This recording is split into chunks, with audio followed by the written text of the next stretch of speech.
Hello, everyone.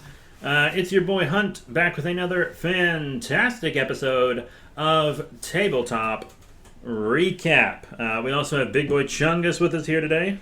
Good day. And we got another part of our Descent into Avernus playthrough. We just played a session today, and we played till about 4, and then we all said our goodbyes, made some notes, and now we're ready to do that podcast-areno, right? Mm-hmm. So, yeah, I think this is session 11. Session 11. Yeah, 11. We've broken double digits. Yeah, and they went into this one level 6, went out level 7. We gave them the level a little early because they were just a tiny bit behind, but I don't think anyone minds. Nah.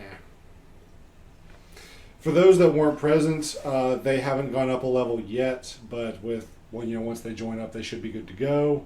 And we're just trying to make sure that everyone gets the experience and any rewards received as evenly as possible. Yeah, Keocat had to do work and school stuff today, so her character wasn't here. Her character Guinevere, and since Guinevere wasn't there, that means her companion Slobberchops, aka Slamberchamps, was not here either. So that's too bad. But we do have other characters. First, we have Connor, who plays Corvus. He is a half-elf warlock of the Raven Queen. Yes. Also edgelord a little bit. Just a wee Just bit. a tiny bit of Just an a edgelord. wee bit. Just a little bit. Not as much as his last character from like the Sunless Citadel and Rick and Morty, but yeah, he's a bit edgelordy, but not too much, you know. It's just like a sprinkle. Agreed. Like a little salt, you know. He did get really excited today, though, in several instances in the session, because once we actually got down to Avernus proper, they've seen some fiendish people and residents and experiences with Elchuel, but now they got to see it up close and personal. And there were a few things where he was like, whoa, I want to go there. I want to see this stuff. Let's go interact with that thing. It's like, whoa, calm down there, sonny. Yeah, like Zariel's palace passed overhead, and he was like, what's that thing? It looks cool. Let's go there. And in my mind, I was like, you go there, you're done. It almost hit them, too. Okay, well, let's finish. Let's finish the introductions, and then we'll go into what actually happened. So then we have Jadal Blacklion. Jadal Blacklion. Yeah, D-Legend doesn't get to play with us much because he has a weekend-heavy job. But when he does play, it's a hoot for the most part. I'd say. Yeah, he is a Tabaxi monk. What's his monk? Kensei, which means he's basically a sword master. Kensei monk. Weapon master. Fantastique. But yeah, he likes to think he's Sasuke. Weeb trash. He do like the anime, but he's not a weeb. And then last but not least, we have the only one left over from the Sunless Citadel, which we started this whole thing with. Myastan Ballastar, played by G.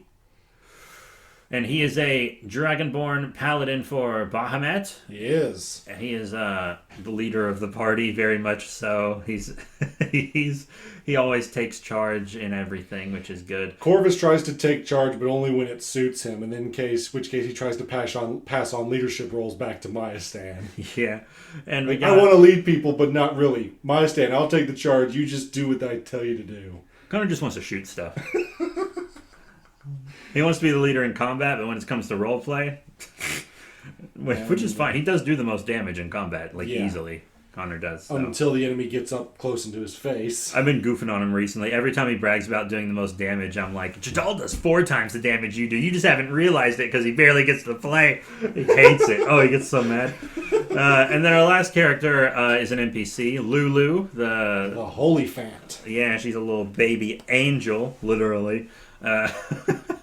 Well, half literally. She's actually way older than the players give her credit for. But anything small and cute is a baby. But she's so innocent that she might as well be like a small child. Yeah, so she's following them around. She's very helpful. She's a fun one. But yeah, that's characters. I'm going to let you do a very short recap of the last session. You get it? Yes, short?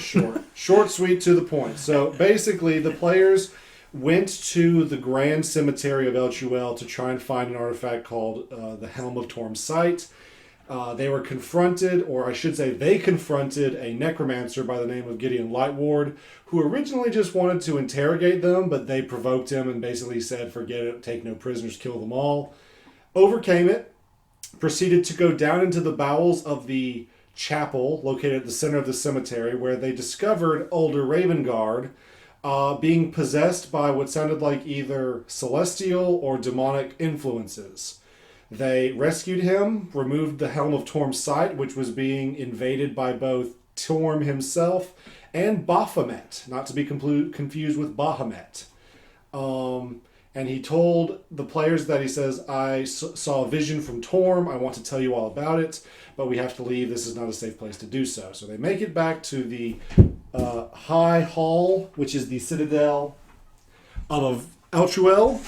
And he tells them, he said, yeah, I saw a vision where a wounded soldier and a golden-winged elephant were being chased by a giant demon. The soldier stuck the sword into the ground while the elephant used some magic to construct a giant white fortress. This knocked the giant demon back. But shortly after the fortress was created and flew into the sky, a giant scab grew around the base, encrusting both the fortress and the giant demon, whereafter the little golden-winged elephant flew off. The golden-winged elephant was then found by two little flightless bird humanoids, which most players will know as Kinku. And of course, the golden-winged elephant is Lulu. So the players learned from Lulu in this dream that they needed to go to a place called Fort Knucklebone. And they had to figure out a way to descend from Avernus, which they did through the use of either flying or floating objects. Yeah, in the last session, everyone figured out how they were going to do it, and some people needed to go, so we were like, we'll just do it at the next session. And then, we got there, and you and I were like, Jadal doesn't really have a way to get down, so let's just start at the bottom and say they did it.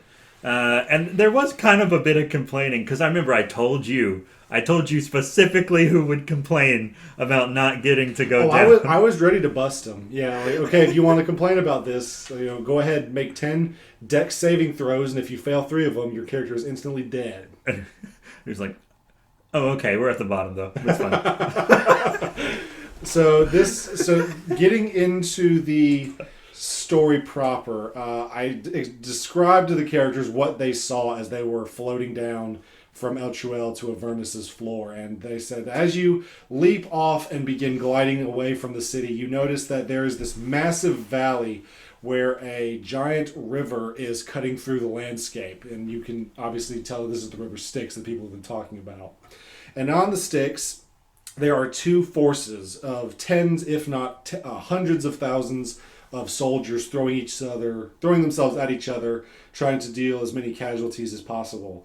On one side of the river, on the east bank, you had the Devil Legions, where they were organized kind of like Roman legions, marching in single file order to drum and pipe rhythms, being told orders from their superiors. They were marching towards the river. Meanwhile, coming directly from the river, you had demonic hordes who had no semblance of order or structure. They were just running up the bank, trying to do as much damage as possible. So they could hear swords and axes cleaving into flesh and bone, just absolute carnage, cries of anguish, rage, and pain. It was basically like the Revolutionary War, the British walking in with their fancy uniforms on beating on the drums, and then the revolutionaries just from all sides in normal clothes rushing. Actually, as a historian, I would say that's not accurate. It was more accurate to say they was like the Roman legions versus the Germanic tribes. Because the Germanic tribes, their whole thing was literally just strength above all else. And they would utilize some hit and run tactics, but ultimately they would try and just ambush them in the woods and cause total chaos. Meanwhile, the Roman legionnaires would, they would have their commanding officer, horns, and other order-sounding tools, and they would try and use their discipline to overcome their enemy. Very similar to ancient Rome tactics. But as the players are kind of watching this as they descend, they very closely have a narrow encounter with a flying metal fortress. This thing looks like a giant flying knife. It's about 300 stories tall. And they almost get hit by it, but they narrowly miss and manage to continue on their way. Yeah, and we have a group chat because most of us are distant, of course, for multiple reasons. And so you send pictures of what they see to the group chat of like official art and stuff, and they thought that was a very cool fortress. Yeah, that was one of the things Corvus was saying. Is like, I want to go there. I want to see what that is. It's like, oh, you'll go there, but you'll go to there whether you want to or not at some point. So don't careful what you wish for, Boudreaux. So they managed to land safely on a cliff ledge that's about a half a mile away from where all the major battles of the Blood War are taking place, and the players then start wanting to like ask questions and stuff, and I'm like, okay, we'll get to all this, but fair warning, you guys are in an exposed location. You're only half a mile away from where the war is taking place, and there are flying fortresses and other creatures that would be able to notice you. So do you want to have this conversation here, or do you want to keep it moving? And they're like, let's keep it moving, please. So the first stop after they consult Lulu about some stuff while walking, the first thing that they come across is a little bit of what looks like either a cemetery or a battlefield. There's about a half a football field sized plot of land in this area of Avernus that has dozens, if not hundreds, of dead demon bodies. And you can see that there are various bodies in states of various parts of decay. And among each body, there is a small pool of what I described as looking like a combination of red food coloring and gasoline mixed together. It doesn't exactly look like blood, but it doesn't look very natural either. Yeah. So the players are very hesitant to either walk through this field. They actually did a really good job of trying to insight investigate this stuff, because this is something completely new. They don't know if it's toxic or not. And so Jadal said, I want to stick one of my knife blades in there and see what happens. And he did. And I told him how like the liquid, it didn't corrode or eat away at anything, but it hardened to the point where it like encrusted the blade in a very fine layer. So now he's got an Icor knife. He does. And if you use those, they actually do have a certain effect that can be very either helpful or hindering to the enemy it's used on.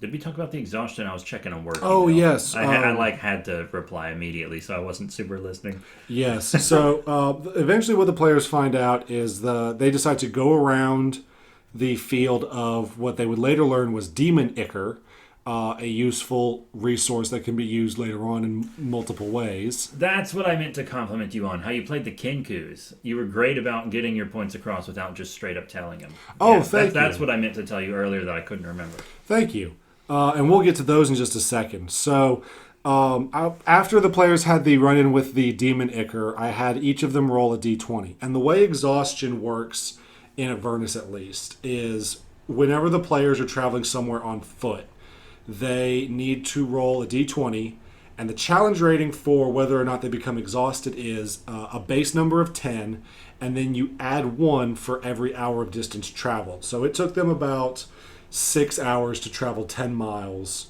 and so they rolled an exhaustion check with a challenge rating of 16.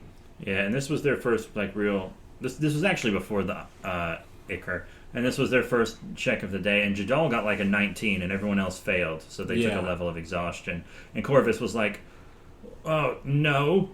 You were like, we asked if you guys were walking, and you said yes. And he was like, no, I go into my raven. And no. Like, well, you already said you were walking, and also, ravens can get exhausted. If you still fly that entire distance, you're still working the wings and everything. I'm fairly certain that they might even get exhausted faster if they're having to slow down to keep up with a certain group. Yeah, I don't know. But yes, so they do eventually make it to their destination, Fort Knucklebone. And they're about 50 yards away from the main entrance. And Fort Knucklebone is located on a hill, and it's completely exposed outside of the walls. So there's no sense in hiding because any creature that's on guard can obviously see you. But they kept their distance, and they want to do a little bit of recon. And so Corvus and Lulu said, why don't we go fly and take a closer look, see what's going on. And again, no place to hide. They get right up to the wall in the air, and some of the guards that they had no idea what they were at first told them, he said, hey, you can't be up there, come down here and tell us who you are. And unfortunately, my voice is so hoarse right now that I can't do any of the voice acting that I was doing earlier. Everyone seemed to really enjoy it. Plus, we're both very exhausted. I started a new job this week. You have just a wild job anyways. And this was a very roleplay heavy session, so it was almost entirely roleplay, like 10%. Which I think was a welcome change. Those are my favorite, the combat heavy sections, but... Because our last session was like almost all combat, wasn't it? It was, But yeah, so we've expelled a lot of energy over this week and today, so we're kind of tired, so sorry. And so I just said that so that way you guys don't think I'm trying to skimp out on the role play because I don't feel like it. It's just because I'm so tired and my voice is run dry. They sounded like comedic 50s gangsters. But so basically these very small creatures that are standing guard on the wall tell Corvus and Lulu to get down and tell us the password if you want entrance. And they say, we don't know the password. And the creature on the wall says, none of what you just said is the password. Tell us the password and tell your friends to get over here before we start attacking people. And they say, okay, fine, hold on. So they invite the rest of the party over to the wall. And they say, okay, we're all here. He says, good, now give us the password. He says, we still don't know what the password is. He says, none of what you said is the password either. And then another creature comes off the sides and says, you idiot, we don't have a password. And another one says, oh yeah. Oh yeah. And so the party's like, what? What's going on? And so and the same creature that addressed them the first time says, okay, well, we don't have a password. But if you want to get in, you have to give us the secret hand sign. And the party continued. And I think, I'm trying to remember what we did this. Corvus said, we don't know the hand sign. And he says, you got to know the hand sign if you want to get in. And so then my stand guessed something. And the other one freaked out. No, they made him do tricks to get in. Oh, yeah, that's his. He said, you idiot, we don't have a hand sign either. He's like, oh, yeah. So it says, what do we have to do to get in? He says, okay. If you want to get in, and he's telling my stand this. He says, you got to hop on one foot, rub your belly, pat your head while singing a certain song. And my stand, I say, give a performance check. He says, really? And I'm like, really? Yeah, he has like nothing in performance, right? Because why would he? Thank goodness he's not a bard. He could not do it. He was so bad. He kept alternating legs and getting the rhythm of the rubbing his belly, patting his head mixed up. And so he says, that's not going to fly. And then Jadal's like, well, can I try it? He says, no, you have to stand on your head for 5 minutes. Which he did like perfectly. He's very acrobatic. Because it wasn't a performance check. And he nailed it. They didn't let him in, though. Oh, yeah. And then Corvus says, what do you mean it doesn't get us in? He says, you have to do the right motion. And someone, I don't remember if it was Corvus or Myastan, he said, Myastan said, this is stupid. Why do we have to keep doing this? Just let us in. And one of them says, well, what are you doing standing out there like an idiot for? Come on in. They just opened the gates, and and Jadal was like, wait, no. I stood on my hands. I deserve something. No, it was that easy. We could have just asked to go in and they would have let us in. Because the way that this section is set up is these are madcaps and redcaps that are guarding Mad Maggie's fortress. Explain the difference to the listeners. So, if for those of you who play D&D or those who aren't familiar, madcaps are fey creatures, chaotic evil, who just love to cause mischief, murder, and mayhem. They get their name by soaking their hats in the blood of their enemies, which gives it a red tint, and it's also what tends to drive them insane. However, Avernus has their own take on the fey creatures known as madcaps, which I think is a reference to Mad Max. I have no clue. It's very possible. I haven't seen any Mad Max movies. Despite owning some on DVD, I haven't seen any. But the main difference between a madcap and a redcap is that with madcaps, they still dip their head in blood, but it is not humanoid blood. It is the ichor that comes from demons. And the players had already seen some of this ichor from the field that they previously came from. And in addition to making the more madcaps more erratic and crazy, it also gives them a unique ability where it alters their physical form, like they have deformed bodies, and if one dies they have a chance to explode. Oh, that's cool. which is kind of beneficial for the players because when they were confronting some of them, they did not get the chance to straight out murk one. Yeah. Luckily. But so the players come in and By the way, them making fools of themselves and then asking to be let in anger and coming in is exactly how the book lays it out to happen. Yeah, so they played right into their hands. That's exactly what was supposed to happen. You're supposed to follow the Madcaps and the Redcaps instructions to the point where they actually get upset at what's going on, and then as soon as they just lose their patience and say "let us in" or else, they're like, "Well, come on in." Yeah, so they played it perfectly, exactly like they were supposed to. I think that was my favorite part of the whole session. But they are brought in, and the Madcaps don't escort them, but they're kind of like, "Ooh, who are these new guys? I want to see what they're doing." So they kind of follow them up the hill into Mad Maggie's fortress. And if you've actually played Avernus, it's very unique. It's made into a small cliff that looks like a hand laying down with the knuckles outstretched in wide angles, and in between each knuckle is an entrance to a cave that is lined with like scaffolding and piles of junk and all kinds of other stuff leading into a massive garage. And they learn that Mad Maggie is in fact a war chief who lives and runs her establishment out of Avernus separately from the Blood War. In fact, they actually have an agreement with Zariel where Mad Maggie keeps the other war bosses in check either by giving them direct orders or killing them so that they don't become problems. And in return, Zariel doesn't kill Mad Maggie because Zariel doesn't kill all the warlords in return. Yeah, Zariel devotes her entire attention to waging the Blood War. And if the warlords are not going to be helpful in that regard, then she would just rather get rid of them. But getting rid of the warlords would take time that she believes she does not have. So rather than just going on a murder spree, she made a deal with Mad Maggie, who in turn will keep the warlords in check, and Zariel's hands free from having to deal with them. Yay. So, but they don't meet Mad Maggie right away. The first two creatures they meet are two Kenku, the ones from the dream with older Raven Guard, and their names are Chukka and Clunk. The Kenkus, if for those of you who don't play D&D, are a humanoid race, now playable thanks to Volo's Guide to Monsters. They're difficult to play, though. They are, and mainly because it's the role play. Yeah, they can't talk.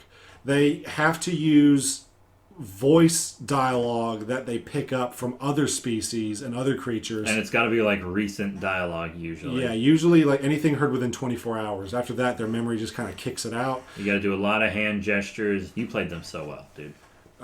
Who knows? Maybe I'll play a Kenku one day in the future if I can keep that up. Good, then I don't have to listen to you as much. I'm just kidding, of course. So they repeated a bunch of dialogue, and basically what they told the players was, wait right here.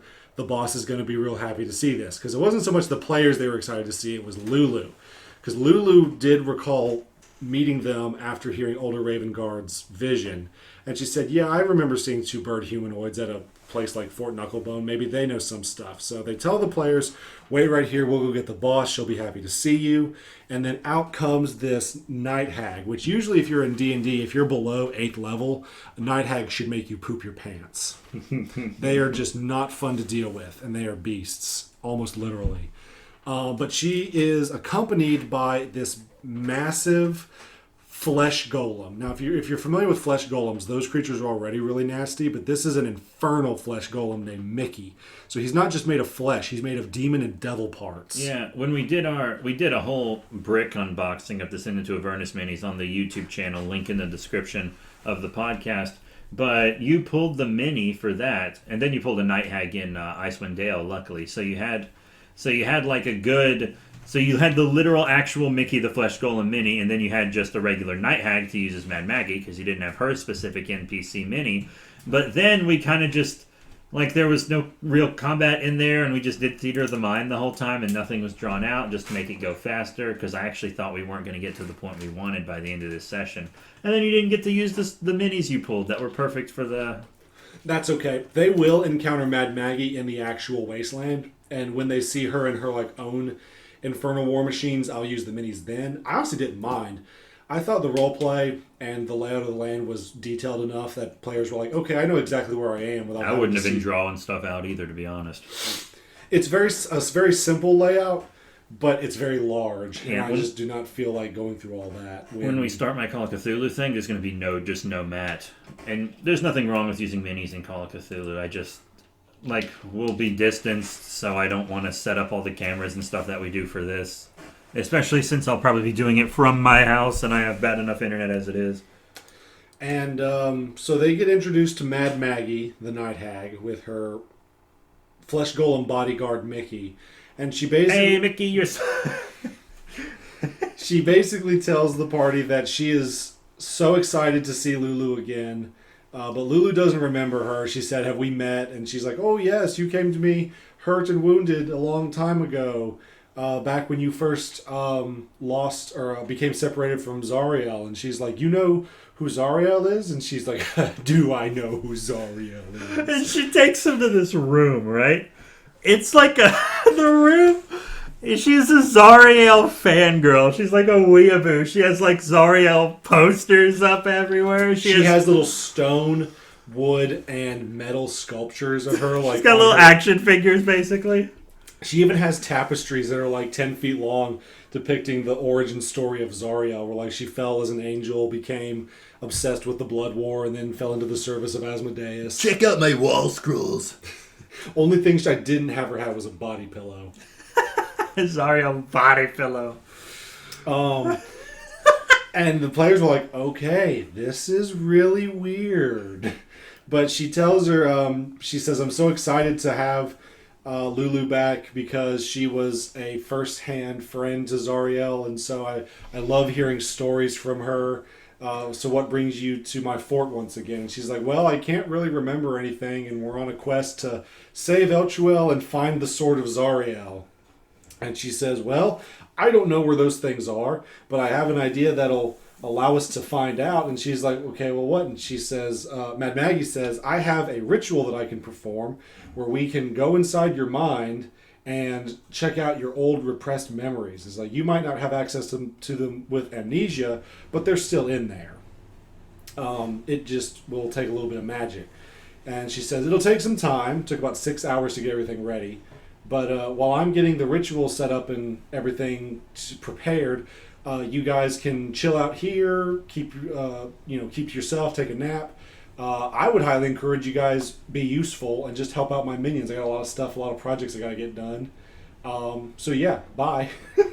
Yeah, and then Corvus and Connor and Corvus, he was like, all right, I have no spell slots and no HP. I need a long rest. And you were like, sure, you can take a long rest here. Just sleep until the ritual's ready for the memory revival. And he was like, cool.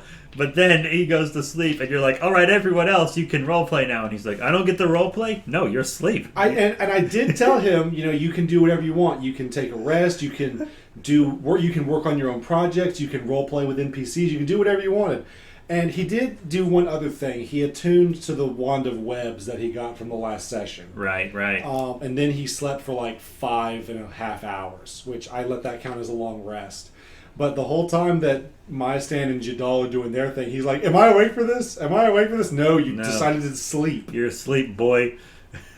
You're a sleepy baby. I gave everyone equal opportunities to be active and participate, and I don't blame him for wanting to take a long rest. They definitely needed it because, as of right now, Maestan still has a level of exhaustion that he hasn't gotten rid of. No, yeah, that was another reason Corvus was like, I need a long rest right now because I don't want the disadvantage. And now that they have their own vehicle, exhaustion shouldn't be a problem unless they run out of gas or it gets destroyed. But they still need to be aware of its health. But getting ahead of myself. So Corvus is asleep, and I asked Jadal and Maestan, okay, what do you guys want to do? Well, after they get done talking to Maggie, Jadal kind of goes off on his own to kind of explore a little bit, and he gets contacted by his handler. I would say patron, but he doesn't have the benefits that Corvus does from a patron. Yeah. It's more like he's on a leash from an infernal being. Yeah, remind them of his contract real quick. So back when they were in the Dungeon of the Dead 3, Jadal took a mortal wound from one of the cultists, and in his moment of death, he had two options. He could either pass on into the next life and hope for the best in whatever afterlife he chose, or a mysterious figure with a giant skeletal hand presented himself to Jadal and said, if you take my hand, I can resurrect you. I could have use for someone like you later. So if you come back, you have to do me a couple favors. You know, we called that pulling a genie on this podcast because of the first time it happened in a previous campaign. It was in the Theocracy, yeah. Which you can listen. You can listen to the entire Theocracy campaign in one episode now. We edited it all into one episode. If you're interested. And basically, also to kind of recap, since then Jadal has died a grand total of 2 times. The first time was when he made the pact initially, and then he died a second time where his patron, aka Levistus, archdevil of the 6th realm of hell. Yeah, he's a pretty big guy. Used his boon to resurrect him back to life at full health. Boom, So boom. now that he's saved his life twice, Levistus feels that he is justly owed. And according to the contract, which Jadal still has not checked. And just hasn't bothered to read it. Yeah, because see, Levistus, if the character asks to see the contract, they are obliged to see a copy. And so even as powerful as Levistus is, he cannot deny Jadal seeing his contract. But because Jadal hasn't asked, it's never been brought up. And at this point, Levistus is banking on Jadal not looking at the contract. But Levistus tells him, he says, okay, I've helped you out. Now you owe me some favors. And it says, I've got a list of things that I want you to do. And if you do one of these, I'll give you another charge on my boon. So that way, if you happen to die, like I know you're going to again later, you won't have to worry about it. Yeah, he's only got to do one of the things. And so he tells him, he says, I need you to sabotage one of Mad Maggie's infernal war machines to kind of make her look weak in front of Zariel. Because if she can't handle her own machines, how can she handle the other warlords? He then tells him, he says, or you can deface my stand's shield. I don't want that. I don't want that. Stan would kill him. I don't want that worshiper of Bahamut interfering with any of my plans. He tells Jadal, he says, I saw the artifact that Corvus received from his patron, the crystal eye of the Raven Queen. He says, I want you to take that off of him and give it to one of my contacts just outside of Fort Knucklebone. Or you can kill Lulu. I don't care which of these you choose to do, but if you want my boon, you're going to take it. You're going to do one. And Jadal takes this under consideration. So then he, after having this conversation, he goes over and talks to the Flame Skull minion known as Barnabas. Now, Barnabas is a servant of Mad Maggie, who is, as you would think he looked. He's just a flaming humanoid skull with green flames and red eyes. And the one thing that makes him unique from other flame skulls is he has a biker helmet with a single spike coming out of the top. So he looks kind of like one of those German World War I helmets with a biker moniker on it. And he basically comes up to Jadal and says, hey, you mind helping me out a little bit? And Jadal's like, okay, what you got? And he says, well, you notice something different about my head? And he looks at him closely and he notices that this flaming skull is missing a tooth. And he says, well, your teeth don't seem to be all there. And he says, I know. One of these madcaps stole it, and I want you to get it back for me. Yeah, and he's slurring the whole time because of his teeth or whatever. Yeah, he's whistling. You know Gopher from Winnie the Pooh? Say, Sonny! No, I was thinking of Amir Blumenfeld from that Jake and Amir where his nose like whistles when he talks. I haven't seen that one. I love Jake and Amir. But yeah, basically he's holding out his R or his S's and he's whistling. Barnabas basically says, I don't care how you get it back, but I just know that this very specific madcap stole it, and if you can get it back for me, I'll put in a good word with Mad Maggie to help you out. And so he does, and he almost gets the crap beat out of him because he finds the madcap that has the tooth, and they proceed to taunt him a little bit by trying to play keep away. But Jadal is so quick that he literally caught it on the first try. He's that fast, Tabaxi monk boy. Yeah, he's fast enough to catch the tooth, but he wasn't fast enough to catch the boot. Fast as Keemstar. Well, and the madcaps were not pleased that the fun had ended so soon. So this very specific madcap and 3 others charge Jadal, and he rolls a crit fail. He goes in for an attack roll and he misses completely with a crit fail. And basically what this did was that the other madcaps all simultaneously kicked him with their boots, which are made of steel, by the way, and knocked him prone. And after he picked himself up, and he took like 30 damage from everything after that, just said, forget this, I'm out. And he used his monk speed abilities to get out of the situation. Nice. He successfully hid in a pile of garbage while this small horde of redcaps chased after him, and he ditched them. But he did get Barnabas's tooth back, and Barnabas was good on his word to talk positively about them in front of Mad Maggie. The next 2 role play scenarios were between Stan, and the first one he did was he walked over to the garage where Chukka and Clunk were working on an infernal war machine, and they basically told him, they said, look, we've got a piece missing from this machine that is crucial for it to start, and we want you to help us find it. And he almost didn't find it. It was almost a whiff. But they told him that this part is somewhere in these 4 junk piles that are huge piles. And he said, if you can find it for us, we'll talk good to the boss for you. And he says, okay, fair enough. So he finds the wheel after narrowly missing a check. And they return it, and it just breathes brand new life into this infernal war machine. And I thought I did a pretty good job of describing all this stuff. I'll toot my own horn a little bit. Yeah, you did. And it just roars to life. In which case the Kenku are incredibly grateful, and they shake his hand, and then they go off and work on another project. And then the next one, and this was probably the most gullible I've seen my Stan. So I didn't mention this earlier, but Maggie has several lackeys other than the madcaps, 2 of which include 2 imps, one named Pins and one named Needles, which Connor thought that was a really cool name because it was the same name as like a band or something that he listens to. Yeah. But these imps tell him that tell Myastan that they've overheard a plot from one of the madcaps to kill Lulu. And Myastan's like, oh, I don't like that. That won't stand at all. And the imps are like, yeah, you didn't hear it from us, but this guy's talking about killing her because they absolutely hate Celestials and they just want the thing gone.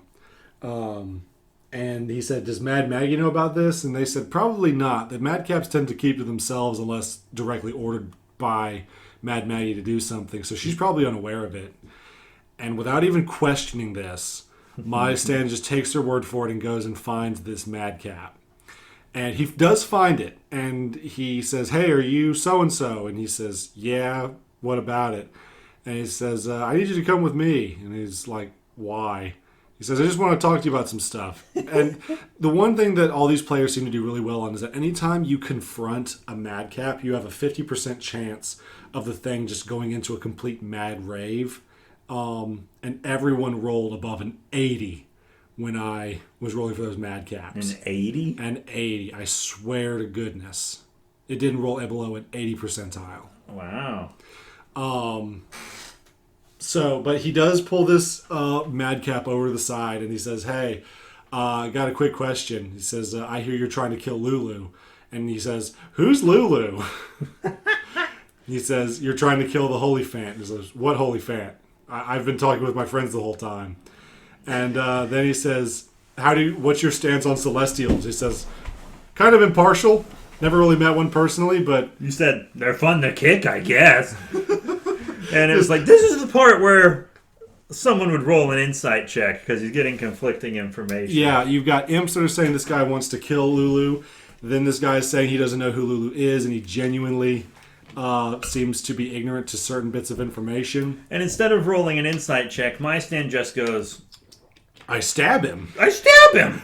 I'm just going to stab him! So he stabbed... And you and I looked at each other and rolled our eyes. And then D Legend was looking at us rolling our eyes, and he was like, what's going on? What's going on right now? Also, his character's just standing there watching Stan start a fight, and he doesn't even engage. He just watches. which is the funniest part. He's just standing there. He's like, I'm not going to get kicked by a red cap again. It's not going to happen. And so now he does get a successful stab on the Madcaps, but believe it or not, okay, so here's why it's a bad idea to start a fight with Mad Maggie in her citadel or her fort. So in addition to Mad Maggie just being a night hag and all of her minions being anywhere between level 5 to level 6, each Madcap and each red cap in her home is a challenge rating of 3. She has 150 Madcaps and red caps at her disposal. They, in a one-on-one fight, had a hard enough time fighting one. And Mayastand, after getting a good stab off on this red cap, didn't kill it, and so it, of course, naturally retaliated. And it kicked Mayastand so hard that it actually knocked him prone and did more damage to him than it did Jadal when he fought his. Yeah, Jadal took 18 from 2 and was knocked prone because he rolled a nat 1. And then Mayastand took 20 from 1 and was knocked prone. Mm-hmm. And the Madcap probably should have just kept wailing on him. But the Madcap was just as confused about what was going on as Mayastand was. So he just... he said, "What are you doing this for?" And he said, "The pins and needles told me that you were going to kill Lulu and I wasn't going to let that happen."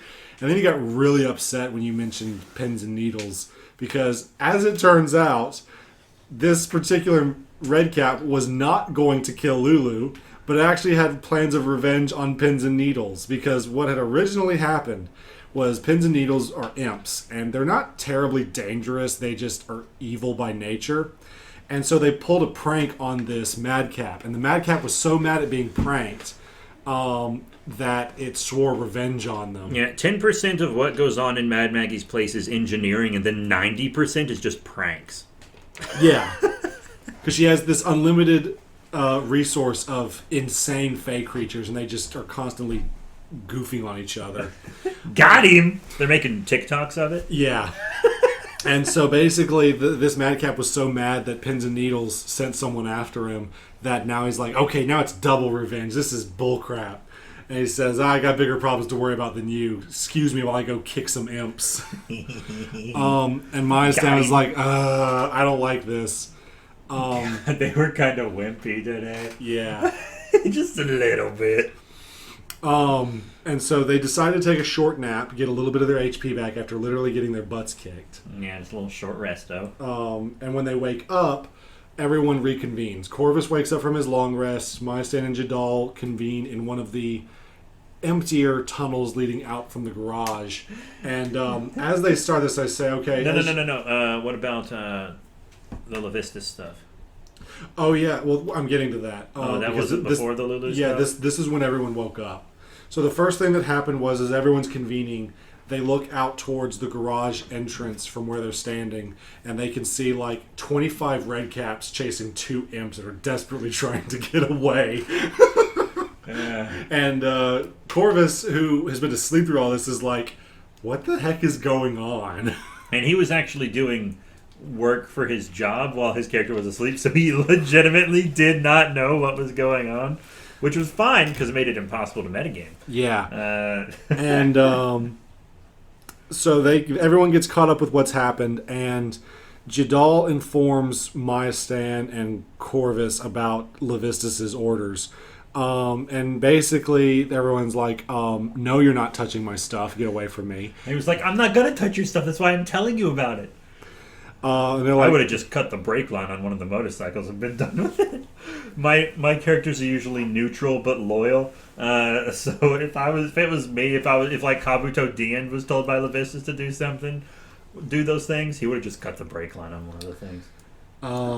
Yeah, and so everyone's like, wow, your dude Levistus is being kind of a jerk. You know, we're glad that you're not following through on this. And Mayastan's like, I would not want to do that to my friends and allies, but I'm starting to get a little bit nervous because now he's asking me to pick my game up like I owe him something, which he does. You mean Jadal, not Mayastand. Yeah, sorry, Jadal owes Levistus stuff, which he does. He do. He made an agreement that he didn't read. Mm-hmm. Which is the worst way to get involved with devils. Like, it's bad enough if you have to sign a devil contract to begin with, but when you don't read it first. Every time they're asked to do something now, after because after Jadal signed his thing, now every time someone in Avernus asks them for a favor, they just immediately go, "We're not signing a contract with you."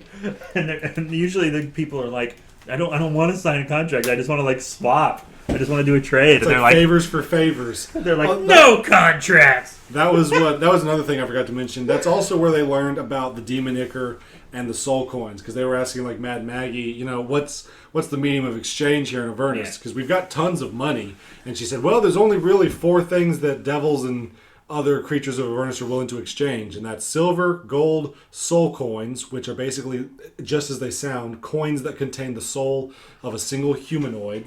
Or you can do favors for favors. And being told about the soul coins didn't faze them like I thought it would. Yeah, especially Maya Stan, who's supposed to be like, defend the innocent. I didn't think Jadal would be fazed by it, but I thought the other 2 would be. They don't seem to be, though, because the Kinkus showed them that the Ichor and the Soul coins can be used on the Infernal War Machines. And then they were told that, and later, I believe you already mentioned it, they get their own Infernal War Machine, and they're like, cool, so how do we fuel it? And she's like, oh, you just have to, like, extinguish people's souls. And they were like, okay. Which, by the way, the book specifically says that any action where you would either use some of the soul or extinguish all of the soul is an evil action. So no, they did specifically ask how to free souls, and Mad Maggie thought that was a weird thing to ask, but told them. But because Mad Maggie's a night hag, like literally, if you read the lore on night hags for the Faerun's storyline, they are essentially business women or business creatures. They deal in souls like their actual currency, and the fact that. Why would you want to burn perfectly good money? Yeah. But what were you saying? But yeah, because they were told that and they were like, okay, we know how to free these souls now. And then it's like, you can have this thing, but you have to destroy souls to use it. And they were like, okay, like real 180.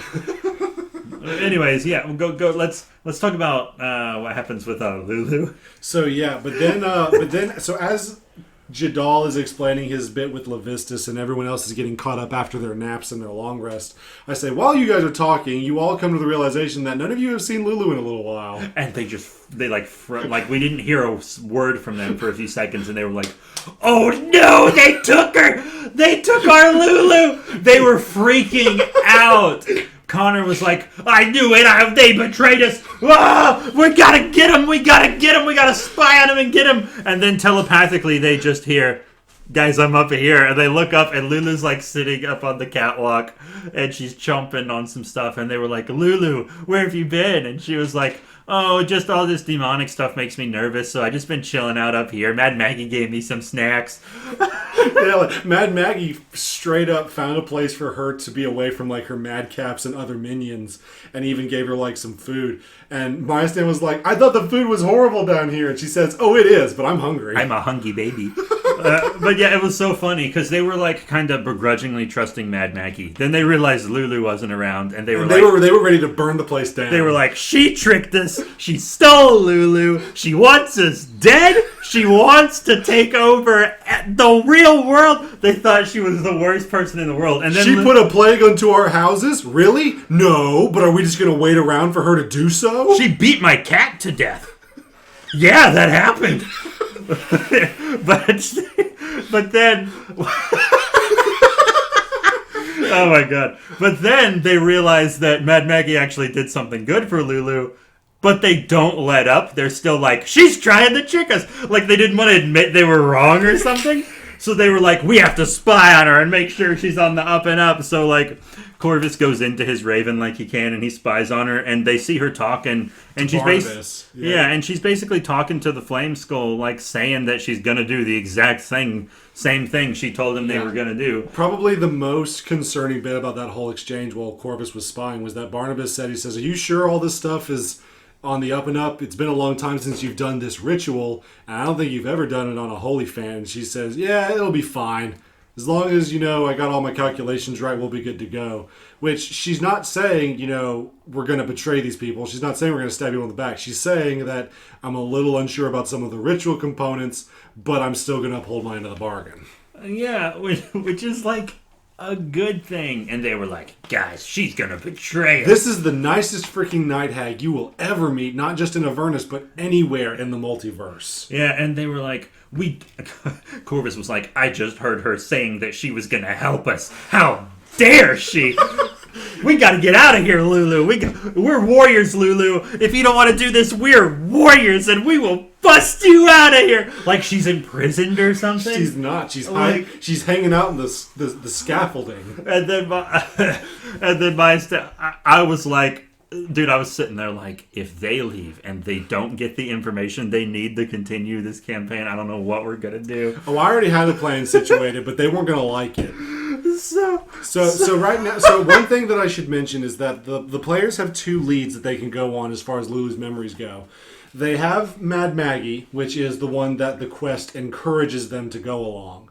And then the second one and the backup one that I've hinted at, because when they were really friendly to Lulu back in the city of Eltruel, she got a memory back where she remembered a friend by the name of Mahadi who works at a wandering bazaar by the name of the Wandering Emporium. And Lulu remembers that he was real friendly. He helped her a lot when she was back in Avernus for the first time. And he says that maybe he can help us with our issues. They can never remember his name, so they always call him Muhammad. Because there's just a real world name that sounds like his that they can remember. And they even called him Muhammad like in character. So Mad Maggie was like, I don't know Muhammad. Could you possibly be talking about Mahadi? Yeah, she says, I don't know this Muhammad fella, but I know a Mahadi who runs the Wandering Emporium. And they're like, yeah, that's him. And he says, yeah, but he doesn't have a specific location. He's constantly traveling all over the surface of Avernus. He usually is more likely to find you than you find him. Yeah. But so they had 2 options, and they asked Lulu, they said, Lulu, we can go find Mahadi right now. We can leave. You just have to tell us that's what you want to do. And she said, well, I honestly don't know where Mahadi is, and we're already here, and she said that she'd help us. I don't trust her as much as you guys, but I don't seem to have much of a choice. Thank God they gave the choice to her. And she said that I will do this per our agreement, but I want you guys to have my back. And they're like, we totally got your back, girl. I'm surprised no one readied Eldritch Blast, to be honest. He didn't ready Eldritch Blast at all the entire session. I did notice. He casted it a few times, but he never readied it. Never readied Eldritch Blast. The meme is dying. So they go up to Mad Maggie's office, and this is a relatively cluttered office. It's built into the side of the garage, and it's kind of cramped. And they said, is this really where we're doing the ritual? She said, no, the ritual's in here. And they go back into the weeaboo room where she's got all the tapestries and stuff. And now all of the Zariel fandom has been pushed aside, and there's now this circle with a pentagram on the floor. And she's like, all right, I need everyone to sit in the circle. Lulu, you get in the center of the circle, and we're going to get this thing going. And they're like, okay, so what's about to happen? And Mad Maggie explains to them that you're going to be transported into Lulu's dreamscape, and you're going to be able to experience her memories both as they are and how she sees them. Basically, with amnesia, Lulu has some repressed memories that she is doing her best to cover up. And you guys are going to force your way through the repression and try and dig at what is the truth. Sounds healthy. Sounds good for Lulu's mental health. And they said, well, is this going to hurt us? And she said, they said, is this going to hurt? And they said, oh, it's not going to hurt Lulu.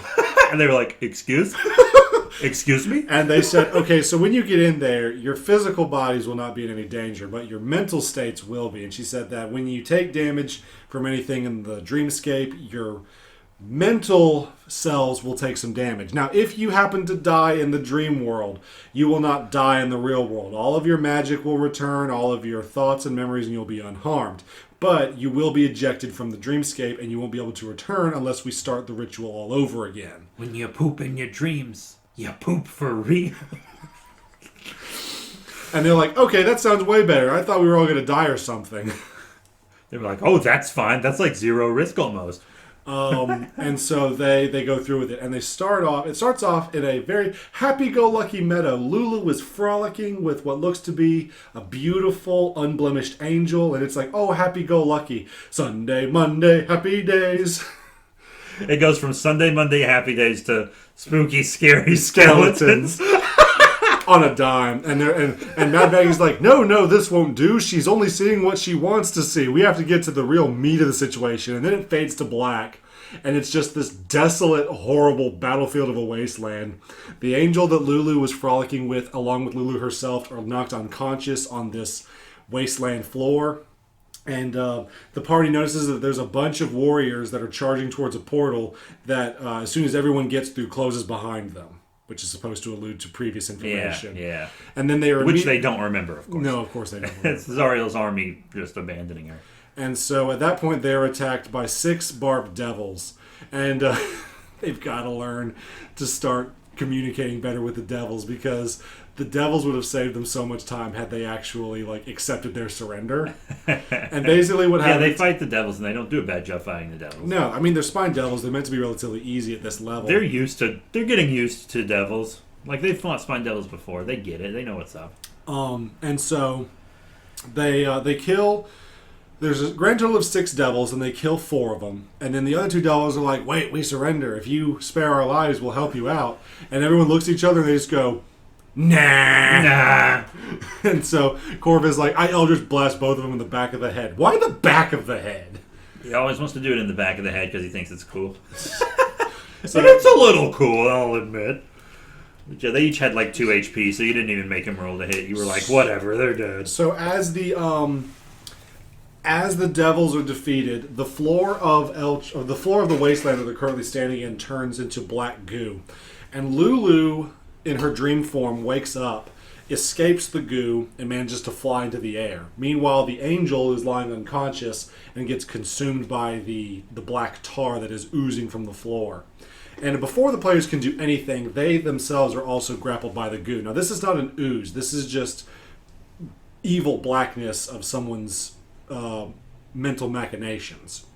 And so Connor's like, I transform into a raven and fly away. I'm like, your raven form is captured too. Yeah, I think they were assuming they were waist deep, but they were down in there. Yeah, and so basically the way I described it to him, I asked, how many of you guys have seen The Never-Ending Story?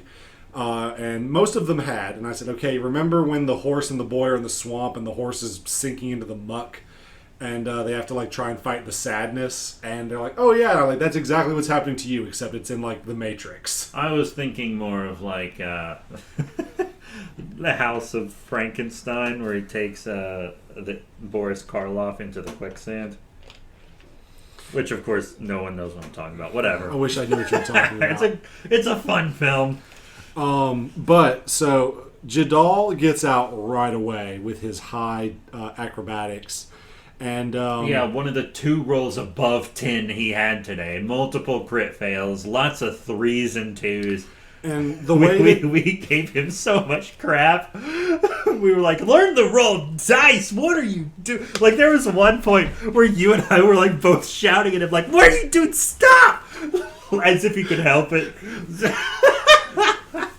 I had to break out my filthy Frank giant clock and go, it's time to stop! One of the best memes of all time. And so Jadal is the first one out of the muck, and as soon as he frees himself, he flies up into the sky after Lulu. Mystad and Corvus fail their first rolls, which, if for those of you who know what we're playing, if you fail the first roll, you immediately take 22 psychic damage if you stay in this tar.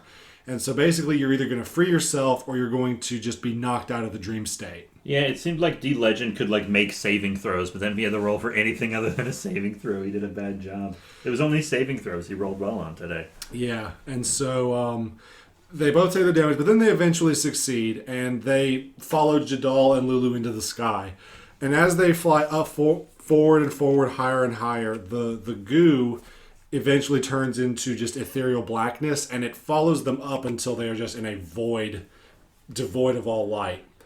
And they feel like they are continuing to move. And then all of a sudden a little light is seen in the far off distance. And as they approach it, they see that it's Lulu sleeping unconscious. And this one spotlight seems to be shining on her, a black cushion upon which she is sleeping, and then a ornate metal spyglass. And Lulu wakes up, looks through the spyglass, because what else is she going to do? And she says, "Hey, I see the Sword of Zariel. I know where it is. I know where to go." And she pulls back, and there's like ink around her eye to make it look like she has a black eye. And Mad Maggie's like, "Got him. This was all a prank the whole time." No, that didn't happen. But it was. And so, yes, she wakes up and they're like, "Okay, I know exactly where we need to go now." And they're like, "Awesome, cool. But hey, before we go, Mad Maggie, we got some questions for rewards." They were like, by the way, we did all this stuff to help you guys. Rewards, please. Like, they weren't even... Like, they were just being little greedy little boys. They weren't even trying to hide that they were like, give us stuff. Give us stuff. Give us stuff. She was like, okay. She was... Now, had they done that and they just botched everything, she would have run them out on the rail. Like, get out of here. But they did... so the way that the book advises the DM to set up the whole pros and cons of helping Mad Maggie is use a scale slider from 0 to 5 and 0 to -5. Yeah. For every positive interaction and for every piece of help that the players do for Mad Maggie, they get +1 to the positivity slider. And for every negative encounter they have, they get a negative point. And depending on how far into the negatives or how far into the positives, they will either be rewarded or punished by Mad Maggie. Did we talk about them helping Mickey? We were getting to that. They'd Also, already done it. yes, I should have mentioned this earlier. The players also helped Mickey because The Flesh Golem. the Flesh Golem, originally when he was first met, he had a bit of a hop to his step. And he can't talk because if you've ever seen him, he has like this intestine coming from his mouth that wraps around his shoulder to his back to a little contraption that he wears. So all he can do is moan. And the players noticed that at one point the red caps that were with him were, clapping their hands and chanting, yelling, "Yeah, do the Mickey, do the Mickey." And Mickey is like doing this little hopping gesture in a circle. And the players are like, he doesn't look like he's enjoying himself. Yeah, and the thing is, he has a shard of bone shoved up his foot. And they were just going to, like, you gave them so many chances to help him. Because the first time you gave him the chance, Connor was like, "I don't care. Let's go." And then the second time, Jadal wanted to help him, but he didn't roll high enough to know what was going on, so he just like patted him on the shoulder and was like, "Get some rest, buddy." And the whole time the guy's like in so much pain. And then Maestan finally figured it out. Like, you gave them so much to get that done. Not in a railroady way. Yeah, I never railroaded them, but what I did was but you gave them a lot of hints.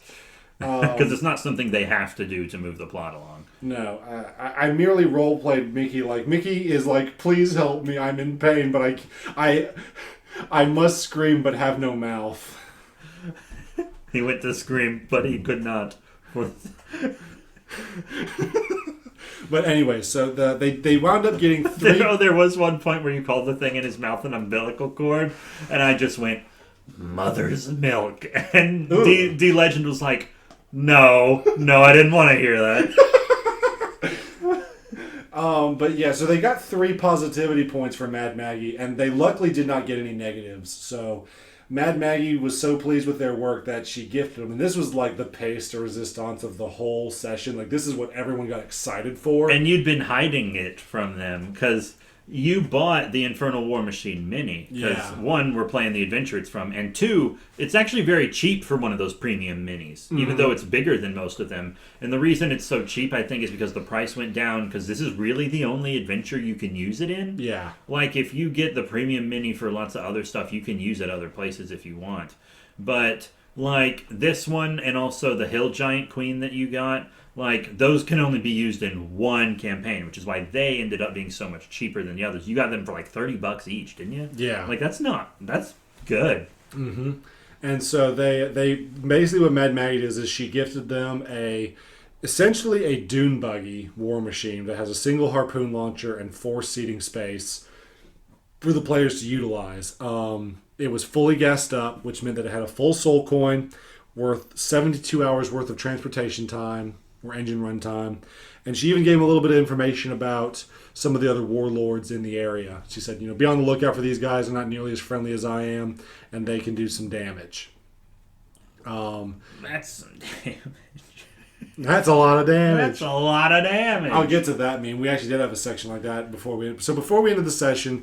They all said their goodbyes to Mad Maggie, and she was so pleased with what they did that she sent them off with a big group goodbye, which is kind of weird because all the Madcaps they didn't really like. It was like the end of the Pokemon episode where everyone they interacted with in town is waving them on as they go into the wilderness. Yeah. And so they head out. And then they're not out on the road for but an hour. And Lulu's telling them where to go from her memory. When all of a sudden they hear what sounds like a second engine coming up from behind. Yeah, they're driving their car. Let's talk about their reactions when we pulled out that Mini. Yeah. Because you'd had it hidden behind stacks of boxes of your D&D like cards. Yeah. And we pulled that out, and everyone was like, "Wow! What is it? What's so cool? I mean, this is ours. You did it to them." It was like it's like one of those charity YouTube videos where like they go up to random people and just gift them super extravagant gifts. Oh no, it's like Twitch streamers who go on to like the smallest channels and then donate like $10,000. That's what it was. Like, this is for me. Oh my god, hit that like button. Hit that like button. But yeah, so they really enjoyed it, and Mad Maggie also taught them how to operate it. So Maya, Stan, and Corvus are pilot and co-pilot. D Legend really liked the harpoon launcher that was on, and it's very bare bones. Like, this is, even though Yeah, it's not fully armored. It has one weapon. Like, it looks really nice, but like, I gave you the starter set. I didn't give you a limousine. Don't thank me completely. yeah, because you're supposed to like get soul coins and like upgrade pay people to upgrade it and stuff throughout the campaign. Yeah, and And it keeps you from getting exhaustion levels, which is the most important thing. Yeah, not to mention it just looks cool to drive. It's so cool. I put a bunch of pictures of the big Mini with the group standing next to it on the Facebook page. Link in the podcast description. And yeah. so, but yes, so they are A little kissy. they are driving along on their way to Harriman's Hill, which is where Lulu says that the sword can be located. I can't wait for Harmon, so. And but then they hear another engine coming up from behind them, and they look. Yeah. You were making sounds just like those bikers from that South Park episode. Get out of town. So Jadal sticks his head out the window, and there is another Infernal War Machine that is just as big as their war machine, but it has like way more weapons, way more armor. Oh yeah, it's got like a wrecking ball. It's got 2 harpoon guns, a wrecking ball, a crane. Got people standing on top of it, hanging off Mad Max style. It's like a wereboar and 2 were-rats in their half forms. And this guy has one of the coolest names. His name is Ragadraga. Ragadraga. And he is a wereboar war boss who just roams the Avernus wasteland looking for other vehicles and minions to pick off and add to his arsenal. And the party could have very easily lost this fight. Oh yeah, But it's luckily, not balanced. It's not at all. But at the same time, Avernus is such literally a hellish place to drive that if you're not careful, the environment is more likely to kill you than the enemies. And that's exactly what happens. So they get off some good hits, but Ragadraga is dealing significantly more damage with their harpoons and wrecking ball. But then all of a sudden, out of nowhere, Jadal all of a sudden decides that he wants to say, I want to be a bad A. I want to try and jump the gap and get on their vehicle. And I'm like, okay. You were like, this is basically what you said. You were like, that'll be very hard, but it would be super cool. Because I didn't want to deter him. I didn't want to say, no, you can't do that. That's too dangerous. I'm like, because the whole point of Dungeons & Dragons is it's your character. If any of those characters could have made the jump, it was his. Yeah, because he has the highest... Tabaxi Monk. Yeah, the highest movement and the highest acrobatic skill. Well, he used to have the highest movement. We'll get to that. Ooh. And so... Between the wrecking ball creating more of a gap between the vehicles, and then because of the speeds that they're going at, Jadal, basically he had to succeed on a 20 acrobatics check in order to succeed. And he rolled a 7. He's so bad at rolling dice. He rolled a 7 after modifiers. And so basically I said, okay, I'm not going to make you roll a dex saving throw, although I should. I'm going to tell you what happens right now. You go to jump, and your foot slips. And if you look at this thing, it has a combination of wheels and tank treads that allow it to move quickly. but the tank treads have kind of like a Cover on them. cover on them that allows them to be protected a little bit more. I said, you land on the cover of this thing, so it does not immediately suck you underneath and run over you. But you are now prone, and you are susceptible to attacks from the other vehicle. And he had to roll to get back inside and stuff. Yeah, Luckily, helped. Lulu helped. Yeah. Lulu helped him out a little bit, and he did roll a 19 to get back in the vehicle. He says, "I don't want to do that again. Yeah, It's too scary." That's what I was saying. Like his saves, every time he has to roll a save or something, like he rolls great, but to roll for anything else, he rolls less than a 10 with modifiers. But then, as they're driving along, Corvus is like, "Okay, this is bad. We don't have the arsenal to deal with these guys." And then all of a sudden, the people who are like looking at each other on the outside, they see a red blur go by them, like, "Woof," and then another one, "Woof, woof." And it turns out that what they've done is they've driven into a rock crevice where there are just a lot of monoliths. There's a lot of monoliths sticking out of the ground. And basically, you have to make dex saving throws. Now, both vehicles do. Yeah. And if you fail the dex throws, you hit a rock, which is bigger than your vehicle. And if you... basically, you have a malfunction. Now, what's awesome about the vehicle that they currently have, because it's less armored and more maneuverable, the party has more advantage on their dex saves. And my stand's like Tokyo drifting in between like the rock columns, and he's like pulling all the levers. He's like, hold on to your butts, it's going to be a rough one. But the other ride, which has like all these weapons and heavy armor, they're just going ka-chunk, ka-chunk. They're hitting rocks after rocks, and eventually they have a malfunction where their cabin on the inside completely fills with smoke. So they're blind. And I also forgot to mention that both of the were-rats that were on the top of the vehicle are also dead. Yeah. Because our vehicle, the player's vehicle, has like rotating sides on the wheels and stuff, and when they knocked into the other vehicle, it jostled the vehicle, and the were-rat fell into the sides and basically became ground beef. Yeah. And the other one was... the other one got pushed off by Eldritch Blast because it has that 20-foot pushback, and it pushed him back, and then he like... I skipped on the ground. No, that like was Ragadraga. Oh, no, that was Ragadraga? Yeah, the other one... The other one got knocked off when they hit the monolith the first time.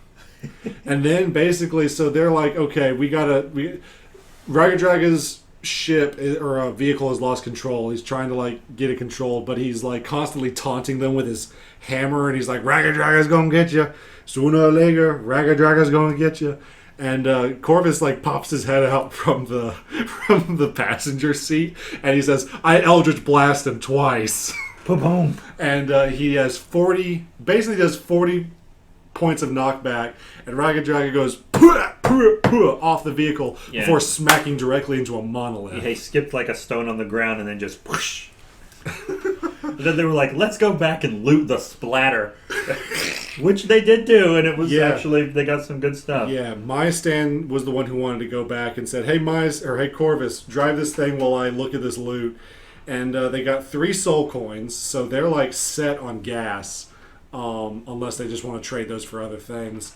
And then they also Myastan got a Circlet of Blasting, which is basically a magical item that allows you to cast Scorching Hands for as many charges as it has.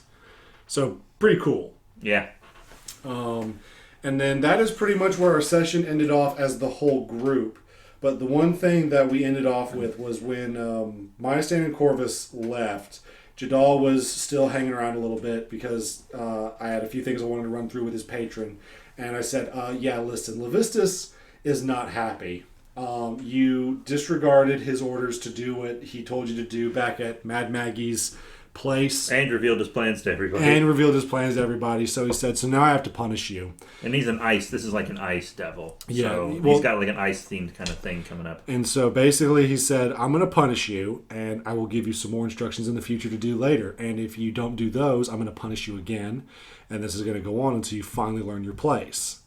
And so basically what he does is he halves Jadal's movement speed. He goes from being able to move 45 feet on his own to 25. Yeah, he gives him like a magic frostbite on his legs, kind of. And it's not painful, but... It's more like it's a visual thing. His feet are numb, basically. He can't feel his feet anymore, even though they're fully functional. Yeah, it looks like he has frostbite, but he's not like rotting away. It's like a halfway. It's like, you know how like Deadpool's cancer is killing him so fast that it's as fast as his healing factor, so he always has like super cancer. Mm-hmm.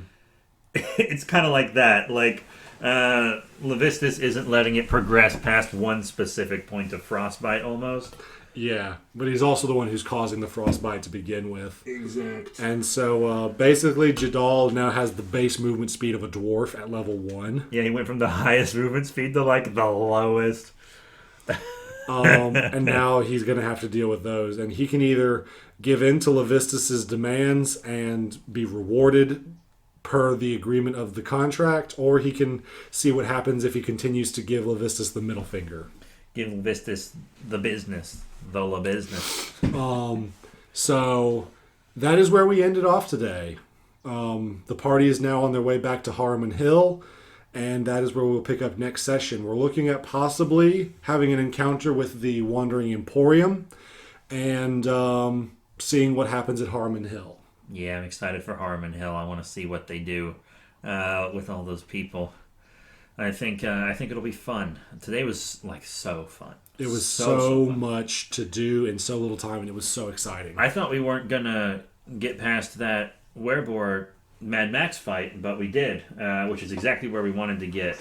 Basically, at this point, we pretty much always know that it's going to be a 4-hour session, even though the people who have to go at 4 don't tell us until less than an hour. Like until 3 o'clock.